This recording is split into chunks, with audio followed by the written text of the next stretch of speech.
सो आज हम स्टडी करने वाले हैं डिफरेंशियल इक्वेशन के सॉल्यूशन। सो देखो हमारे पास डिफरेंशियल इक्वेशन के दो तरीके के सॉल्यूशन होते हैं। एक होता है हमारा जनरल सॉल्यूशन एंड देन दूसरा होता है हमारा पर्टिकुलर सॉल्यूशन।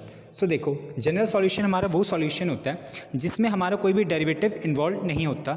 उसमें हमारे क्या होते हैं प्रेजेंट, एक डिपेंडेंट वेरिएबल होता है, डिपेंडेंट वेरिएबल, इंडिपेंडेंट वेरिएबल और साथ में कुछ आर्बिट्री कांस्टेंट होते हैं। सो वो होता है हमारा जनरल सॉल्यूशन। अब हम बात करते हैं पर्टिकुलर सॉल्यूशन की। सो पर्टिकुलर सॉल्यूशन हमारा क्या होता है? पर्टिकुलर सॉल्यूशन हमारा वो सॉल्यूशन होता है जब हम उसे जनरल सॉल्यूशन से ही हम उसे डिराइव करते हैं। कहने का मतलब है कि जो हमारे पास जनरल सॉल्यूशन आता है उसमें जो आर्बिट्री कांस्टेंट होते हैं, जब हम उन आर्बिट्री कांस्टेंट्स में कुछ पर्टिकुलर वैल्यूज़ को पुट कर देते हैं तो वो हमारा क्या फॉर्म करते हैं, एक पर्टिकुलर सॉल्यूशन। अब मैं आपको एक एग्जांपल की हेल्प से समझाऊंगा कि हम कैसे कोई डिफरेंशियल इक्वेशन के जनरल और पर्टिकुलर सॉल्यूशन फाइंड आउट करते हैं। सो ये हमारे पास एक डिफरेंशियल इक्वेशन है, आप देख सकते हैं ये किसकी डिफरेंशियल इक्वेशन है, एक सर्कल की having a centre at origin. आप देख सकते हैं कई इन्फानाइट सर्कल बन सकते हैं जिनका सेंटर क्या हो, ओरिजिन हो। तो हम इसे समझेंगे। हम इस डिफरेंशियल इक्वेशन से देखो हम इसमें देख सकते हैं डिफरेंशियल इक्वेशन मैं इसे क्यों कह रहा हूँ, क्योंकि इसमें डेरिवेटिव इन्वॉल्व है बट कोई भी कांस्टेंट इन्वॉल्व नहीं है। सो हम यहाँ से क्या डिराइव करेंगे, अपनी जनरल सॉल्यूशन, देन उससे हम जाएंगे पर्टिकुलर सॉल्यूशन पे। सो देखो डिफरेंशियल इक्वेशन पे हम इसे डिराइव करते हैं। तो देखो डिफरेंशियल इक्वेशन से जब हम जनरल सॉल्यूशन की तरफ जाएंगे सो हम क्या करते हैं, उसे इंटीग्रेट करते हैं। सो हमारे पास डिफरेंशियल इक्वेशन है ये, that is dy by d x is equals to minus x by y. ये हमारे पास डिफरेंशियल इक्वेशन है। मैंने बताया कि हमें किस पे जाना है, जनरल सॉल्यूशन पे। तो डिफरेंशियल इक्वेशन से जनरल सॉल्यूशन पे जाने के लिए हम क्या करते हैं, इंटीग्रेशन। सो हम यहाँ पर क्या कर देते हैं, इसे थोड़ा सिंप्लीफाई करते हैं ताकि दोनों साइड एक पर्टिकुलर इंटीग्रेशन हो सके। सो हम इसकी क्रॉस मल्टीप्लिकेशन कर देते हैं। सो ये हमारा क्या बन जाएगा y d y is equals to minus x d x. ये हमारा बन जाएगा। अब हम क्या करेंगे, now integrating on both side, now integrating on both side. So हमने क्या करा यहाँ पर, हमने दोनों साइड इंटीग्रेशन कर दी। So integration of y with respect to y is equals to minus integration of x with respect to x। हमने इंटीग्रेशन कर दी। अब हमें पता है इसकी इंटीग्रेशन क्या होती है। एक हमारे पास एक फॉर्मूला होता है कि इंटीग्रेशन ऑफ x की power n with respect to x हमारा किसकी इक्वल होता है, x की power n+1 divided by n+1। सो हम वही फार्मूला का यहाँ पर यूज़ करेंगे।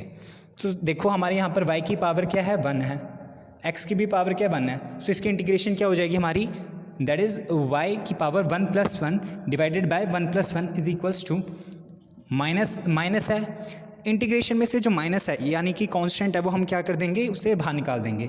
अगर मल्टीप्लिकेशन में कोई भी कांस्टेंट आ रहा हो इंटीग्रेशन में तो हम उसे क्या करते हैं, वेरिएबल से अलग करके उसे बाहर निकाल सकते हैं।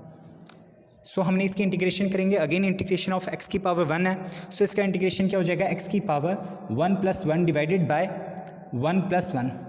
अब देखो हमने कभी भी इंटीग्रेशन करते हैं ना, ऐसी इंटीग्रेशन में क्या होता है, वेरिएबल्स की जब हम इंटीग्रेशन करते हैं तो उसमें एक और चीज़ आती है, वो क्या होती है, हमारा एक कांस्टेंट। यहाँ पर मैंने वो कांस्टेंट माना है c। सो इसको थोड़ा सा सॉल्व कर लेते हैं। हमारा क्या आ जाएगा, y का square divided by 2 is equals to minus x का square divided by 2 plus c। ये आ गया हमारा। अब हम इसे यहाँ पर लिख देते हैं। इसको हम लिख सकते हैं ऐसे, y का square divided by 2 plus x का square divided by 2 is equals to c।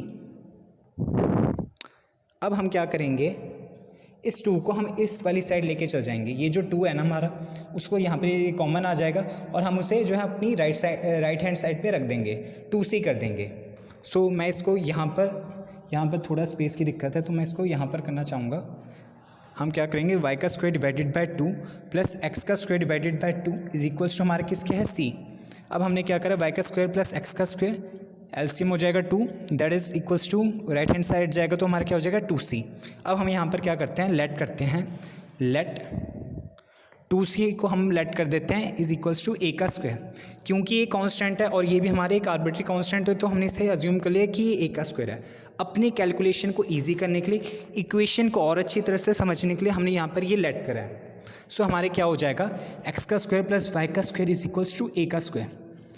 ये हमारी क्या होती है, ये हमारी इक्वेशन होती है एक सर्कल की having a centre at origin. सो ये उसकी इक्वेशन है। अब देख सकते हो हम जैसे ए की वैल्यूज़ को वेरी करेंगे, ए क्या बेसिकली हमारा रेडियस है, ए क्या होता है हमारा रेडियस होता है। तो जैसे हम रेडियस को वेरी करेंगे सो हमारे पास कई सारे सर्कल आते जाएंगे।